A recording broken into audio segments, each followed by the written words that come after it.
Well, I don't know how these guys even come up with such kind of unimaginable thoughts and saying that the president should, treat headsmen the way business people are being treated. Imagine a senator saying all of this, that the president is or has not done well with the way he is allowing governors to treat headsmen in the country. I don't think this man is in this country because you've seen all the evils and everything that these headsmen have been perpetrating, and yet you say that they should be treated as businessmen. Nigerians have always known that headsmen used to be businessmen. They go about with their animals. They were very, very accommodating people. They were people that loved to live around other people. So most states in the country actually, absorb them in because at those times they were peaceful people to coexist with. But now that things have changed, remember that they were chased away from some of the states in the country, and even some of the southern states have decided to ban, open grazing. So that means if open grazing have been banned, most of those guys can no longer stay with some people in their state because they believe that is the only thing they know how to do. But now that they'll be going around with guns and some of all these heavy and bad ammunitions killing people, how would they be treated like other, citizens, or let's say like other, uh, businessmen? So I really wonder why the senator is saying that the president should ensure that headsmen are treated like businessmen as every other person. Well, why he's saying this, we'll find out in this report, but please stay tuned. Don't forget to like this video, share this video, thumbs up, and also don't forget to subscribe. All right, guys, without further ado, let's see the senator saying such rubbish that is saying that headsmen should be treated as businessmen.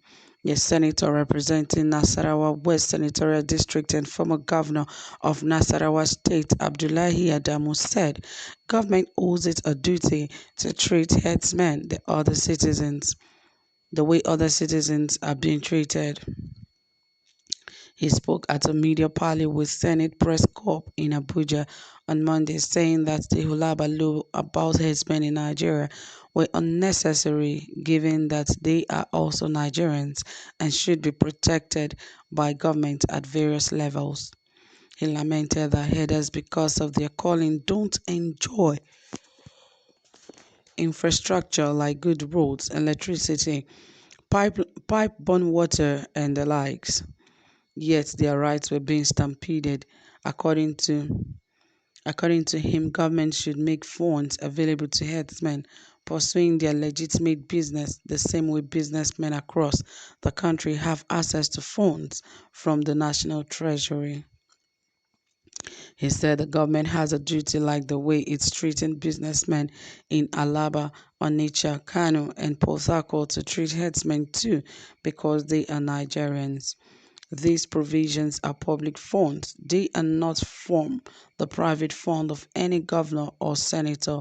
The funds are from the treasury of this country, and every Nigerian had a stake in that treasury. So the government has a duty to find the wherewithal to make it possible for herdsmen not to go astray in the course of pursuing this legitimate duty. Abdullahi, who is the Senate Committee Chairman on Agriculture and Rural Development, expressed disappointment at how governors are legislating on anti-open grazing law, saying that the right to movement of herders were being inhibited while reacting to questions on national issues. He added, when I read the meeting of Southern governors and the issue of open grazing and how they kicked against it and threatened to make law against it, I replied them in a manner that you recalled. I believe as governors, as members of the executive operating in the different tier of government, they have a constitutional responsibility, the constitution upon which they take an oath of office, one of the fundamental rights. There is every Nigerian, no exception. Every Nigerian has a right of free movement. Every Nigerian has a right to pursue a legitimate business. Right of association is enshrined in the Constitution. You cannot, under any pretense, take away these rights. I don't know under any condition which government can say, yes, we can take away those rights. When they came up with this, I was wondering first and foremost, a week earlier before the meeting the governors had here in Abuja, and there was no such announcement like that. I was taken aback, and when I read about their meeting in Asaba, responding to questions that anti-grazing law was gaining traction in the north, he said, I will stand by that. The fact that one or two governors in the north have said something like that does not take away the right of headsmen. The question here is nature has closed vacuum. You can't build something on nothing. The duty to protect herdsmen and farmers rests squarely on the national government, state government, and the local government administration.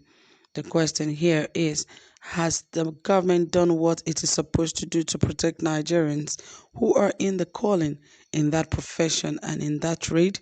The answer is no, and you cannot blame the person who is desperately looking for means of livelihood.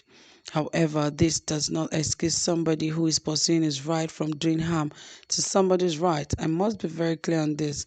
A farmer has right to farm. If you dare carry your cattle and damage his farm crops, he has the right to make claims in the court of law. That's the law as I understand it. So it doesn't matter if the whole northern governor make the same pronouncement as the southern governors as the same pronouncement that the southern governors did. That doesn't shake my fundamental position on this. Government owes headsmen a duty to protect their calling, and I dare repeat that if you go to Wuse Market here, you will see how many infrastructure have been provided by the FCT and Abuja Municipal Area Council, like water and electricity. These are for Nigerians. These headsmen are Nigerians. Well, are they trying to say that,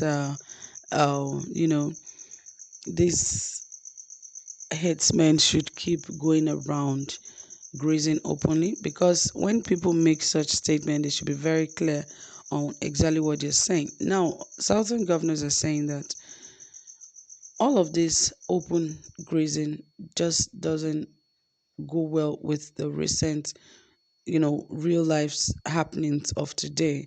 This is 21st century, and you're talking about open grazing that happened about some, 200 years ago and all of that, and you still feel it is still okay to do that today. Aside them killing people, it is outdated for anyone to take cows to move about in the city and you allow them to defecate all about in those areas without anybody cleaning them up. It just doesn't make sense. I believe they should sit down to think about these things before they come out to speak.